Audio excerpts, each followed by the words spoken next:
The quality of the installation for a Telecare device is really important for performance.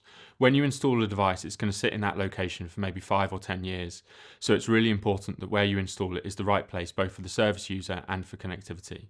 Unfortunately, many people, when they install a digital dispersed alarm, will just install it in the same location that the old analog device sat, which is often in the middle of the building, not close to where the service user sits, but also not close to external walls where signal tends to be better.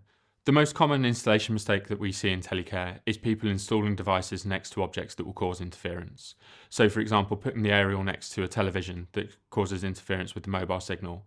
And one example that I've personally seen where I went to on a site visit, we'd looked online, we'd looked at the local networks available, it looked like it should have a really good signal, but every single time it came back that there was no signal for this device. When we went there, we saw that actually the aerial had been sellotaped to a radiator, and that radiator was blocking network coverage. We moved the aerial about 15 centimeters and it made a massive difference. Now the device could see all 4 networks with good signal strength. When installing Telecare devices, you want to make sure that your device will roam efficiently. There's a common misconception that signal strength equals performance, but that isn't necessarily the case. I'll give you an example.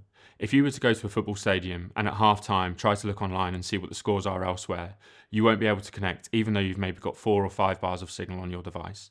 That's because your device is competing with 40, 50,000 other devices that are all trying to do the same thing.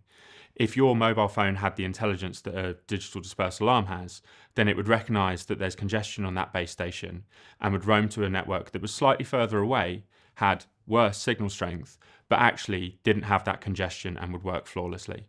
If your organisation is installing mobile Telecare and you're not sure where to start, CSL can offer free mobile installation guidance. Please just contact me and we can organise a session with your installers.